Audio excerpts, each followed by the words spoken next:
All right, what's going on, guys? What is going on? I want to give a different form of content a try for a little bit. So I found a couple videos that I thought was interesting, and I want to go ahead and I want to watch them and see if I can give my feedback and my reaction to them. Also, if you guys are interested, I did create a second YouTube channel where I react to videos like this. I can go ahead and post a link. But so if you guys were unaware, at the Game Awards that happened last week, Total War has announced Warhammer 40K. So with Warhammer 40K coming out, they just came out with this Game Vision Developer Roundtable. So we're gonna go ahead and we're gonna watch that and we're gonna take a look at it.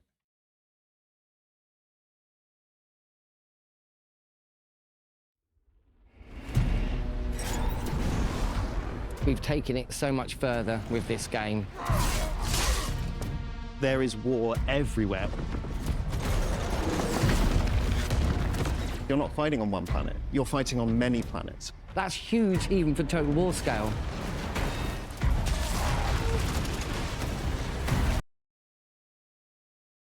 Hold on, let me go back. Did he say you're fighting on many planets? You're not fighting on one planet, you're fighting on many planets. That's huge even for Total War scale. Okay. I don't know how to take the fighting on many planets. Is it going to be that you have different fighting going on every single planet?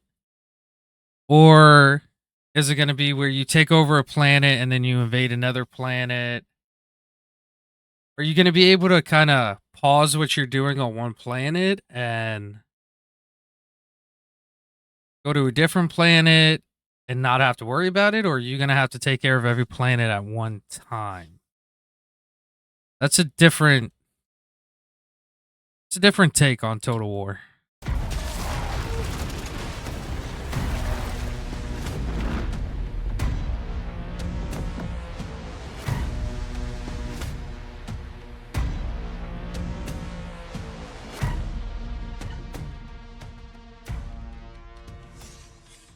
Welcome to Total War Warhammer 40,000 Developer Roundtable. I'm Nastya, Senior Community Manager on Total War. Nasta. And I'm Josh, Head of Player Engagement on Total War. Today, we are joined by some of our development team to give you the very first glimpse into what Total War Warhammer 40,000 will bring. Exactly. You've seen the trailer by now, and today we're going to be here giving you the broad strokes of what you can expect from our next title. So before we begin, let's get some introductions out of the way. Dave, care to kick us off? Hello, I'm Dave Petrie. I'm the product owner for Battles on Total War, and I'm going to try and spend this interview not hogging all the time talking about orcs. Hi, I'm Ian Roxburgh. I'm the Principal Creative Director. Hi, I'm Simon Mann. I'm a lead designer, primarily focused on the campaign gameplay. So this game has been something our fans have been waiting for a long time. So how does it feel to finally reveal it? Oh, it's been brilliant. We've been working on the game for such a while to finally be able to... I'm going to pause real quick. I'm not sure if Warhammer 40K was something that's been asked for a lot. If I'm wrong, make sure you guys correct me on that. But I'm not sure that's something that's been asking for a lot or for a while. I know Medieval 3, which they did announce Medieval 3 during their 25th anniversary showcase, which I know I'm excited for that, and I know many, many other Total War games or fans are excited for that game as well. To come out and talk about it with our fans is really great. There's so much enthusiasm for this setting within the team. You just walk around the office and everyone's painting minis and creating armies and playing the game, and it's such a great atmosphere and so much excitement and passion for this setting. It's really nice to be able to actually talk about it openly for the first time. So when you sat down with that massive list of every possible future Total War title, What was it that encouraged you to settle on Total War Warhammer 40,000 as our next Yes, adventure? tell us. Well, a number of things, really. I mean, first of all, this setting is just made for a Total War game. And having done the fantasy trilogy with Games Workshop, we've formed a really good relationship with them over the years. And just that passion and the idea that we wanted to bring Total War to the stars, everything just aligned. And it's like, it's pretty much a no-brainer. This is just the... What about doing Star Wars Total War? You want to keep doing fantasy, do Star Wars Total War. Lord of the Rings Total War, I mean, that's not taking it to the stars, but those are also fantasy. And I'm pretty sure there will be a huge, huge fan base for Star Wars and Lord of the Rings. perfect project to do next. So, yeah, and we're really excited about it. The setting is unlike anything we did before and explored before. So what was the vision that was guiding your design approach? Right at the very top level, there is no peace amongst the stars, and that's the guiding principle for everything we do. There's only war in this game. It's like there's the scars of previous wars for thousands of years. There's ongoing war wherever you go. It's all around you, and you'll leave scars of the wars you're engaged in for future generations. So it's all about that. But it's also about how you engage with the game and how your faction, the choices you make, the decisions you make, even the kind of units you fight and how they fight. You can design them. There's a level of customization in the game where you can define the way you fight your war, the way you choose to, and the way... So hold on. So what I'm gathering about all this now is that it's basically just war. So are they changing the Total War formula? My experience in Total War has always been you start with a faction. You build up that economy to be able to build up your defenses. As your defenses and your economy grow, you build up armies. You strike out, you attack, you take over territory, you build up that territory, gain more income, and then you keep building up more armies till eventually you control the map. So what exactly are you doing with this then if it's just going to be all about war?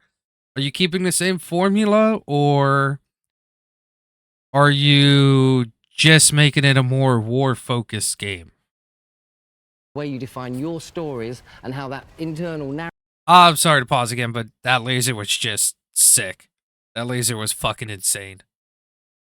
narrative develops throughout your experience with the game.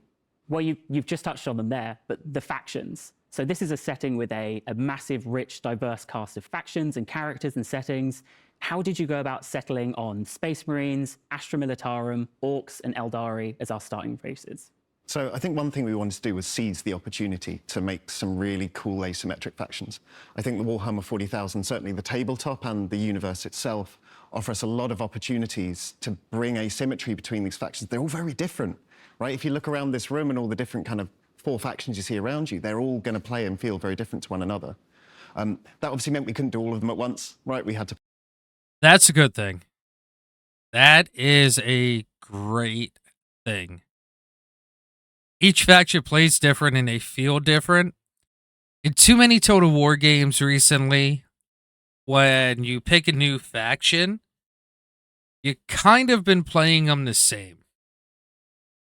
Now, I'm not a huge like Warhammer 1, 2, or 3 fan. I'm more historical. But this is actually one fantasy title I'm interested in. I'm definitely going to be playing this.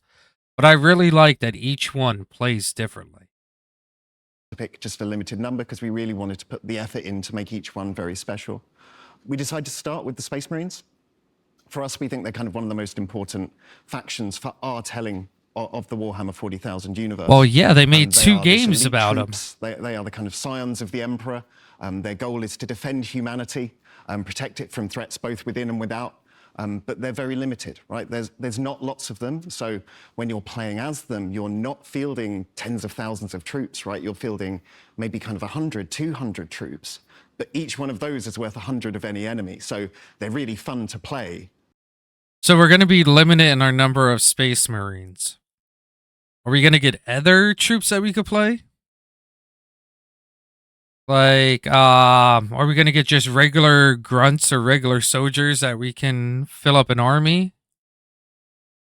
Or are we just limited to having like 1 or 2 armies with 100 or 200 Space Marines? There's a lot of questions that I hope they answer. And you're not controlling lots of units, so there's this kind of gameplay that feeds into that. We also really wanted to bring a faction that feels very Total War. We decided to go with the Astra Militarum because they are billions of men and women. Once again, they're all kind of part of the Imperium of Man. They're trying to defend humanity from the Xenos threats. But there are lots of them, right? Like, they are massed forces, regiments, there is artillery, there is front lines. It's something you'd see as a very military faction, right? Even down to their industrial Okay, that's pretty complex, where cool. they're building industry on planets and developing them in order to kind of fuel the machine and fund the development of more like tanks and infantry. So they kind of come in as a really nice kind of contrast to that, and a faction that I think a lot of more traditional Total War players will really vibe with, because it's got a lot of that kind of heraldry to it, as it were. I think the next faction that we chose to do was the Orcs. The Orcs are a really big part of the universe, but they're the enemy, right? We needed someone for the kind of Imperium to be battling against. And the Orcs, they are massed green tide of kind of chaos and energy that's charging across a battlefield, armed with metal sticks and axes and whatever they can jerry-rig together. Why am I getting, what's that game? Warcraft vibes from these Orcs. Rocket launchers on sticks, but also like vehicles, right, which they've repurposed from Imperial scrap, right? They're literally deconstructing the Imperium to build their own kind of war machines, as it were. And they offer this kind of beautiful energy to the more kind of military regimented side that you get with the Imperium. Lastly, we chose to do the Eldari. We really wanted to kind of push the boat out a little bit. That looks sick. I like that. You got the helmet, the white helmet, the black armor, the red waist tie. You got the white cape and those wings. That looks sick. And sort of really push what it means to be a faction within a Total War game, right? Like, they play totally differently to anything I think we've ever done in the past, right? I don't think we've done anything quite like this. They aren't a faction which is built for kind of massed combat, right? Like, it's not big armies fighting one another. Every loss to the Eldari doesn't get returned, right? Their souls are being taken away by the Chaos Gods. Like, they are literally kind of fighting to death to try and protect the universe and the galaxy itself. So you're not fighting, once again, as I say, in this kind of frontline style aspects. You're using the webways and you're using your kind of stealth and your advanced technology, right, which none of the other factions have available to them, to actually kind of achieve your goals, right? And your goals aren't always just conquest, right? Your goals may actually be just kind of, don't allow this awful thing to happen. Stop this calamity that could be occurring to the galaxy. Like, everyone else is still trying to kill you while you're trying to do that, but you know what your mission is and what you need to achieve, and you approach it with kind of grim determination.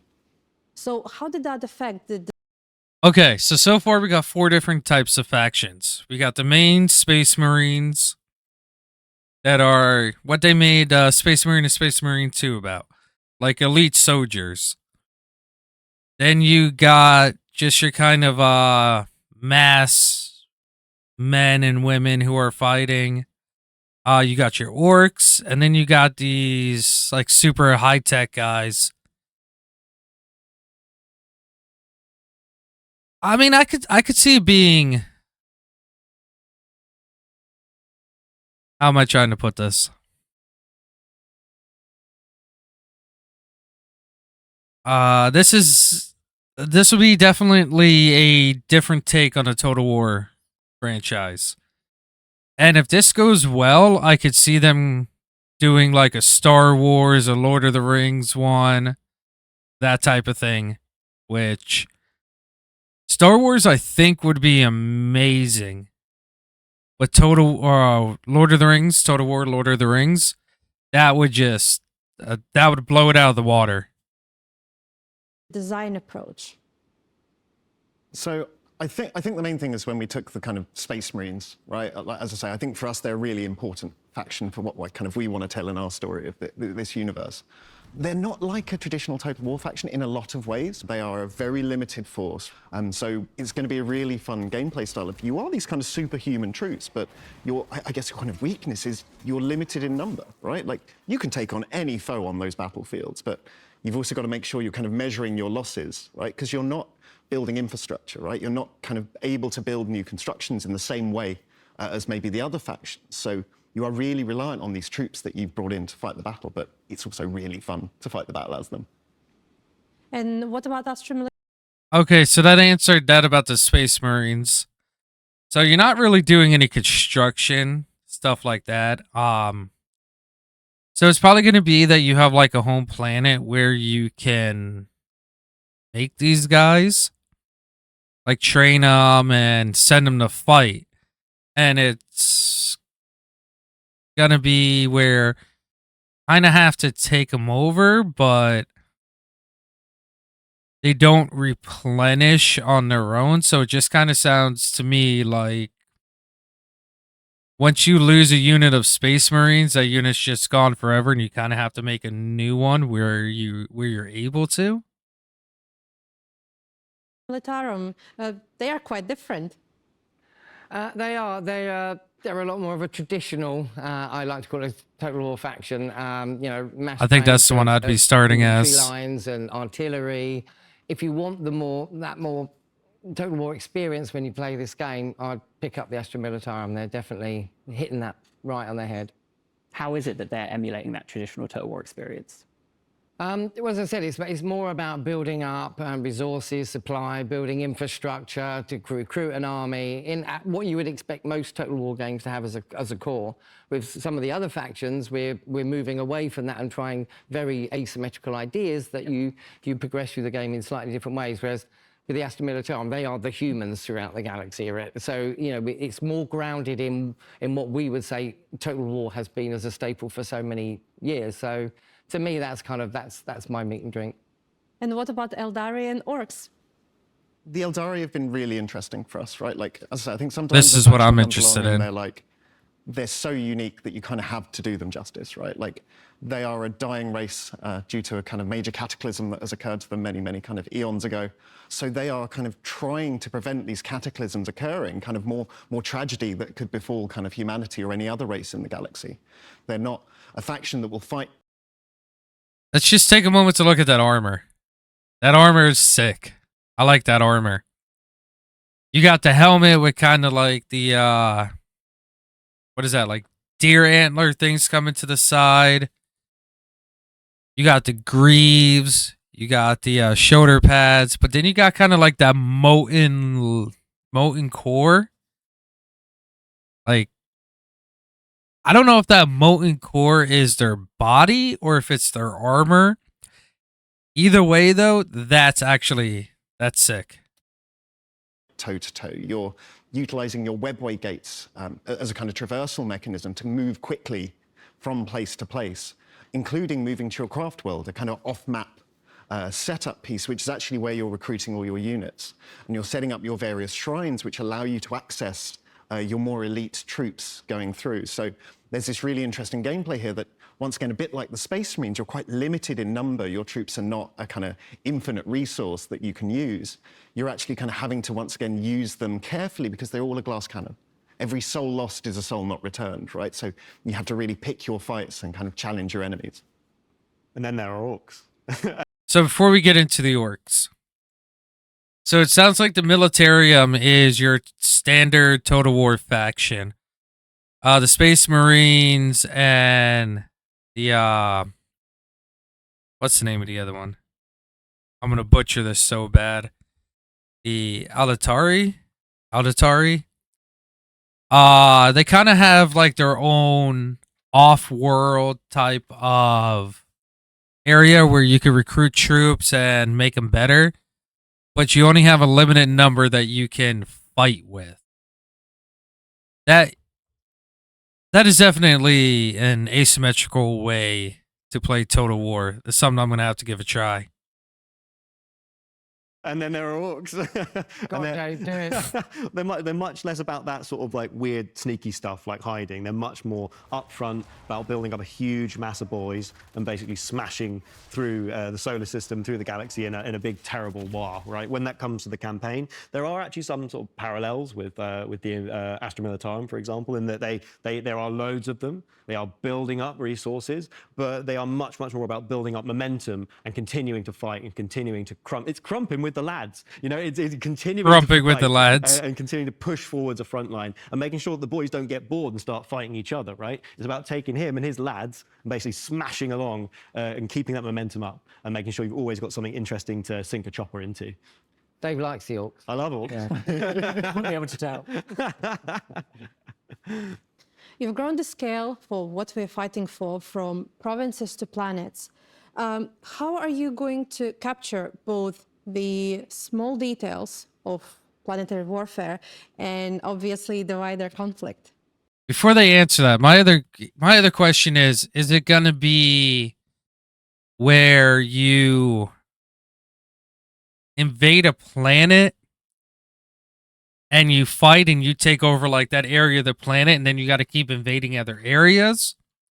Or is it going to be where you build up a massive troops, you invade the planet, you fight this huge, massive battle, and then the planet's just yours?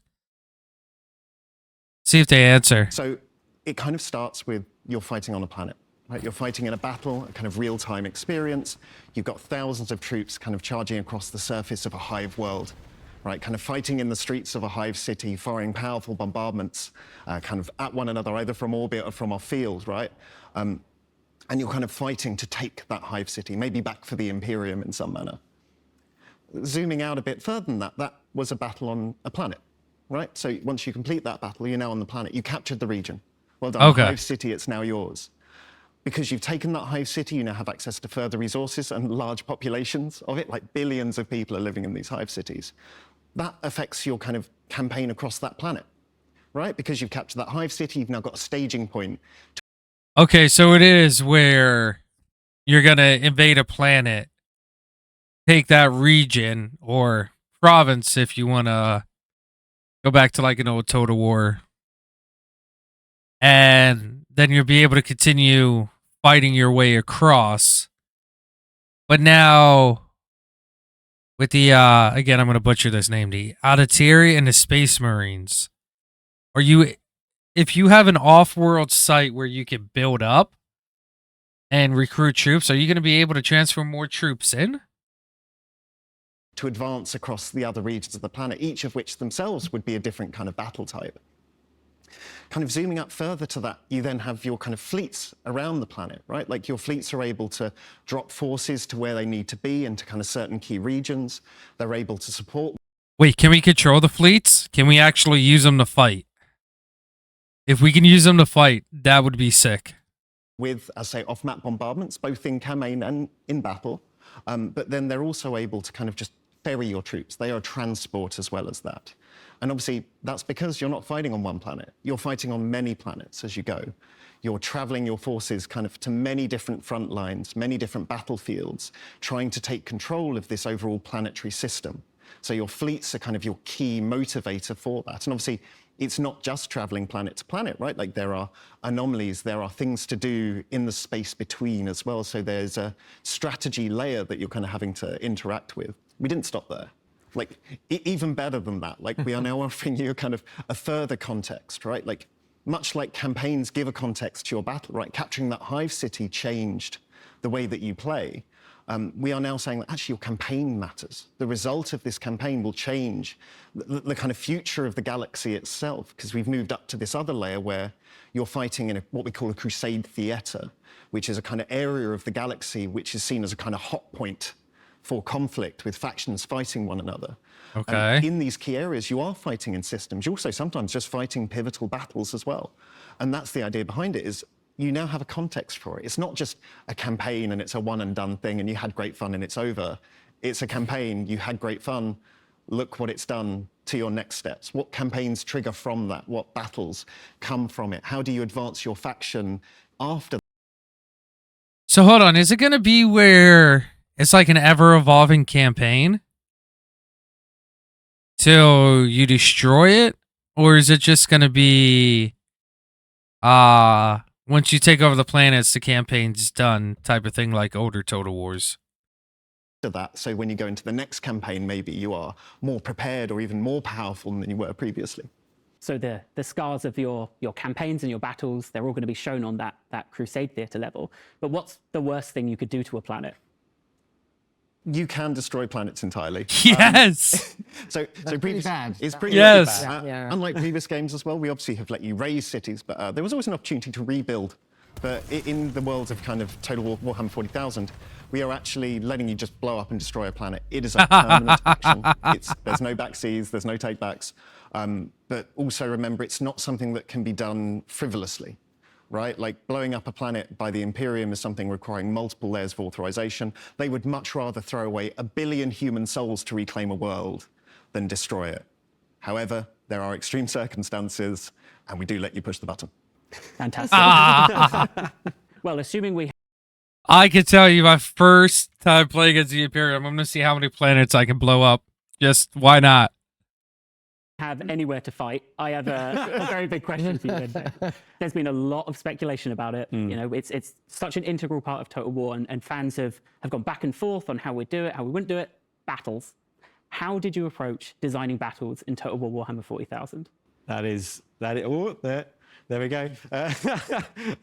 That is a massive question, and I think with anything of this scale, like the first thing that you do is you go to the source material, right? You go straight into the codexes, and you go into the tabletop, and you play it, and you really feel it, and you get to know all of the factions, all the potential factions, and the different combinations of things that can happen. You look at all the toys and the fun stuff that you can do there, and then you start to think, well, how can we sort of transpose that to Total War, right? And obviously scale is a big thing for us. So we thought, well, we need to make sure we have ways to bring in all sorts of stuff, make sure that you can keep to sort of supplying the battlefield with your powerful units. So something that came as a real sort of natural occurrence was we have to have reinforcement play a really big part in what battles are. Again, not only for the scale, but also to create that sort of intrinsic link between the campaign. So now when we're playing, for example, Space Marines, who you've got sat on your fleet really, really matters, right? Because those are the people that are going to be able to come in via drop pod. They're going to be able to slam into the battlefield.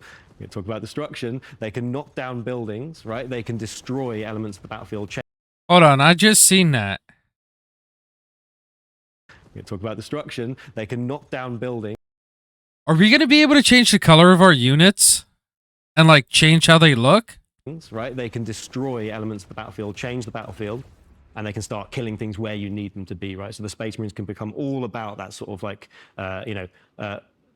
Swiss Army knife approach to battle, right? And this is a fundamental part of the tabletop game. Absolutely. All the factions, it's those reinforcements are a key part of that flavour, and it has to be therefore part of the Total War experience of it. Absolutely. So when you've got your units that you have specific roles for, they can sometimes now show up where you need them to if you sort of sequester them away in the right places. And we have different methods for each faction. Some are much more traditional. The Guard have less ways of interjecting directly into the battlefield. They might have to throw wave after wave of their own men up the battlefield in order to arrive in time to make sure that they get there before the last unit that is probably now flagging might be running away. So to replace them in time to keep them hold that line. You have the Orcs in a similar fashion. They do have some incredible teleportation technology. You wouldn't believe it, but they do. So they can really zap things into the battlefield and do some pretty wild things there too. And then, of course, you have the Eldari with their webway gates and things like that. So the ability to sort of pop up in unexpected places. All of these methods allow you to bring your toys to the table where you need them. Is the AI going to be able to use that? Like, are we going to be, so for example, are we going to be fighting a battle? We're playing as the Space Marines. We're facing the Orcs. Are the Orcs going to be able to teleport around the battlefield? So is it kind of one of those things where we have to like layer our attack or our defenses? Them, right? And that was a really, really big part of making sure we captured this and sort of evolved the gameplay. I think a lot of people look at this setting and they kind of go, wow, that's really futuristic. And they're right, it feels very futuristic. But a core realization that we had was that it's not a realization we only had, this is it. It is science fantasy, right? So there is so much fantasy wrapped into it. And when you think about the conflicts that go on, yes, there is cover. Yes, there's a lot of ranged combat going on, but there's also like loads of punching, like so much punching, and loads and loads of crumping that goes on. Like you really have a lot of melee going on in these battles. There are lots of forces will sort of mass up and crash into one another. Practically every unit has some sort of combination of a thing that they can shoot you with and a thing that they can punch you with, right? Like in some cases, literally power fists, right? So there are like so many sort of very sort of familiar elements actually to it when you start to see and realize that there's a lot of sort of like fantasy drives in there, you know, and so those massed armies still happen. There will be massive front lines crashing against one another. So yeah, there's loads of gutsy it's really stuff. like the reinforcement mechanics, the way you fight, even within a faction. It's so much more connected to that campaign experience and how you've teed up that particular setup for the battle, and that's key. And it's fundamental to the. Hold on, let's listen to that again. Particular faction. It's so much more connected to that campaign experience and how the way you fight, even within a faction. It's so much more connected to that campaign experience and how you've teed up. The way you fight, even within a faction. Are we going to have different parts of factions? Like, I got so many questions that I hope get answered. That particular setup for the battle, and that's key. And it's fundamental to the core design as well. But also going back to, you know, understanding that setting and the Warhammer 40,000 universe to that degree, it really brings out, you know, that in the game itself as well. So, you know, having a team that's just so ingrained in this for so many years, like Dave, and it really helps bring out those detail that it makes it authentic, and that's just such a fundamental Total War franchise pillar is authenticity, and you can just see it coming out in this game in all the details as well as the bigger picture. So I think that's key to what we need to do to bring that out in the game. And again, on that connection level, we really want to make sure that we capture again the scale of these conflicts. So when we're fighting these battles, they're not just like one battle happening in an isolated pocket. You are the flashpoint. You are the most important force fighting in the most important place that will decide the event on effectively that continent, right? But there is war everywhere, all across the planet's surface, right? So you really are that flashpoint. When you show up to battles, you often will have a purpose. There are things that you are trying to achieve. It might be like, you know, securing an orbital cannon, for example, to stop people from using it. But also you'll be joining and fighting against forces that are already present on the battlefield. It is. Okay, so my understanding from this is there's just going to be massive ass battles happening across the planet all the time. From that, you're going to be able to take your little part of the faction and join these battles. As you join these battles and you win them, you get that, what did he call it? Region. Which then, does the region go to you? Does it go to whoever started the battle? Like, there are still more questions. It is not uncommon that you'll rock up as Space Marines and find that there are a bunch of Astra Militarum about to be overwhelmed by a bunch of sneaky Eldari. Or it might be that you show up as Orcs and find that there's loads of really great Astra Militarum to beat the hell out of, right? So it's that kind of level of trying to, again, capture that scale, make sure we really are doing justice to this sheer volume of stuff and different units that are going to show up in this game. So we've spoken a lot about Total War Warhammer 40,000, but what is it that really the Total War's bringing here? What is it that our game is doing differently to other games in the 40,000 universe? Well, okay, I think the main thing here for us is scale. It's a fundamental Total War franchise pillar. The way that they're making it sound is this is way, way bigger than any other Total War game they've ever made. And like, I'll say it again. If 40K goes and becomes popular, it sells really well. It does, you know, code retention for players.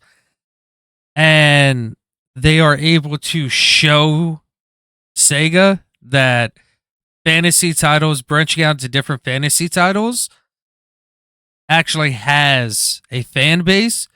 We could start seeing Total War Star Wars, Total War Lord of the Rings. They may even one day be able to make a Total War Harry Potter game. Well, like a Total War game in a Harry Potter universe. There's so many different ways they could go with fantasy, and they could even do other sci-fi stuff with this too. You can have just planet Earth and make a Total War sci-fi game where it's like Terminator. There's so many different ways they could take this. For starters, but we've taken it so much further with this game. I mean, you literally hear the stuff Dave's talking about. You've got units and single entities on a battlefield down there on the ground, and right from there, and the scale of the battles up to the scale of a region of a planet, to multiple planets in a system, to multiple systems across an entire galaxy. And that's huge even for Total War scale. And it's like we are over the next years going to develop this out, and all the content and everything that fills up that galaxy. But the gameplay and the decisions you make and the way you interact with the game is literally right from down there all the way across the galaxy. Fantastic. Yeah, and I think the kind of personalization of your kind of faction, its units, its style, it's even down to its mechanics, right? You're creating your faction, right? You're making something unique and personal to you, obviously attached to, hopefully, but I think that adds so much to us. Like, I haven't seen anyone else really kind of going to quite the depths that we do. Like, you can have different pattern types, you can have kind of different left and right color, you can set your pauldron, or like kind of your knee. Sorry, pauldron's up there.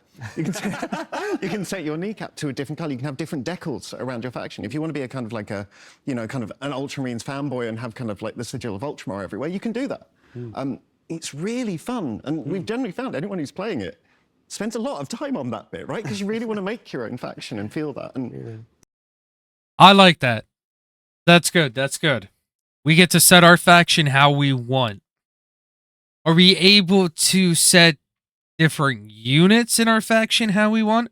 Like, can we have one Space Marine unit be red, one Space Marine unit be blue? You know, kind of have like different units, like color code the units? Or is it you have 200 Space Marines and they all have to be red? Like, I got a lot of questions about this. it honestly is great. It really, really takes me back a long way. Finally, of everything we spoke about today, what are you the most excited about for our players to experience? We are most excited for our players to experience another Warhammer game and experience the fact that this is the biggest Total War game we've ever made. And we really hope that it goes off without a hitch so we can prove to Sega that CA is finally back.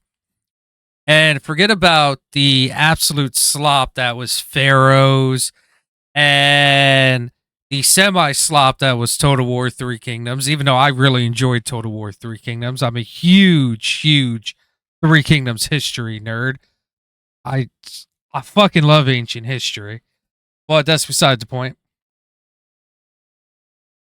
But again, like I said, if this goes off with a hitch, we could see this franchise go in so many different directions. I think for me it is the customization. I know I've literally just mentioned it, but it keeps coming back as this thing, right? Like everything comes back to this fact that I think for the first time I've made my faction, right? Like they're uniquely mine. No one else will have a faction anything like mine, right? Okay, yeah, there'll still be Space Marines, but they're my chapter, right? Like this is my Force Commander who I've kind of personalized. Like I'm controlling all that. If I want to have a Space Marine faction that's more about kind of fire mechanics, like I want flamethrowers and melters everywhere, I can make that. I can make a faction that's leaning into that. And that is my kind of way of playing, right? Because I love fire. Fire is great, normally.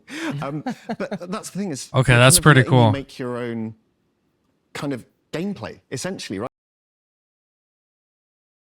Not making flamethrower Space Marines, but just have Space Marines that run around with swords. Massive melee combat with the orcs. But like, here are the problems. Here are the challenges that the universe is throwing at you by battles and campaigns and flashpoints. But how do you solve that? How do you build the kind of ultimate faction to kind of deal with any problem that could be thrown at you? I think it's going to give so many kind of hours, maybe even years, hopefully, of like entertainment, of just making cool factions, hopefully sharing it with your friends and stuff like that as well, right? Like, and always comparing your kind of faction designs with one another. I'm really excited by that. Well, all of that as well. But for me as well, it's something that's very different now with Total War, the Crusade Theatre concept, where, you know, we know how long a campaign can go on, how engaged you can be for hundreds of hours. I've done it myself Yep. for years, right? And then you go, great, that was a campaign. I invested so much time and effort. Now I'll start. It's very replayable. I'll start another one as a different faction. Great. But now you play that campaign, and that's another part of that jigsaw of your own internal narrative feeding onto a higher layer that moves gradually across the whole sector and then the whole galaxy. To me, it's that whole campaign experience just being a part of your journey, not the whole journey. And to me, that's so fundamentally new, and it just means it's just such a long-term experience beyond even our massive long campaigns for previous years. So that's the bit for me that stands out, I think. Dave? It's kind Orcs, of maybe? probably something to do with the orcs. Maybe. Maybe something to explain. Probably. I think it's sort of like a litany of firsts, right? It's like, again, talking about the lance strike. It's the first time that you drag a lance strike across the battlefield, and the second time, and the third time when you use it to obliterate buildings, to drag across units. That sort of satisfaction is so. The lance strike, I'm assuming he's talking about that orbital laser. Super tangible. It's the first time you shoot a tank, right, and you see it veer off and hit a building, and again cause a bit more destruction, cause a bit more chaos. It's the first time that you use like a psyker's ability, right, and sort of blast apart an opponent, or see orcs teleporting in from somewhere unexpected. A weird boy going pew and jumping a bunch of boys right up in your face, or vice versa, right? There's all those moments are in there, and I think there's so much love and care for the source material in there, and I think there's a lot of little bits that people find and kind of go, wow, this is there's some good stuff here. And that concludes Total War Warhammer 40,000 Developer Roundtable. Big thank you to our developers, our guests today. And then we're going to be back later in 2026, and we will bring you more content. We're going to bring you battles, we're going to bring you campaign, and that's not all. We're going to go into deep dives, we're going to do blogs, videos, and all sorts of Q&As. So we will see you there. Absolutely. So thank you so much for tuning in, and another massive thank you from everyone here at the Total War Warhammer 40,000 team. We'll see you next time. Okay, so Total War Warhammer 40K is shaping up to be well, I can't think of another way to put it, but it's shaping up to be a hell of a game. Not really a fan of just the Total War Warhammer 1, 2, and 3. But this is definitely a Warhammer game I could see myself playing. I'm very interested in this. And we're going to see how this plays out. We're going to keep watching these videos as they come out. And we are definitely going to stay tuned for more 40K gameplay. I'm very much interested in learning about this game. Very much interested in seeing how the different factions play. The Space Marines, they seem like an amazing faction to be able to play. The Astra Militarium, that is like your basic kind of Total War faction. That's always fun to play. The Orcs, what kind of drags me towards the Orcs is the teleporting. That I can see that being so much fun, just randomly teleporting your Orcs around. But there has to be some kind of like cooldown or number of times you could do it, or else that ability would just be broken. I definitely think Total War Warhammer 40K, if done correctly, could be an amazing game. But CA hasn't had the best track record lately. I know Sega stepped in and kind of reined in CA for what they were doing. But here's to hoping 40K goes off and becomes massively successful and massively popular.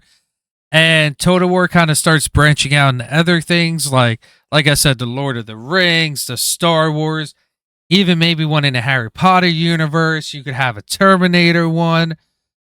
Getting more of the fantasy besides just Warhammer. Now for historical, I know we're looking at Medieval 3. That was announced already. But I haven't seen much information on Warhammer 3. Or I'm sorry, Warhammer 3. Wow. Medieval 3. But I definitely am looking forward to getting more information about that. I played Medieval 2. I played that when I was younger though, so I wasn't really a fan. That's kind of when I was getting started into Total War. Rome 2 had more of my attention at that point. I might go back and actually try Medieval again or Medieval 2. But yeah, let me know what you guys think of the video. Let me know if you guys agree with my takes, you don't agree. Let me know in the comments below.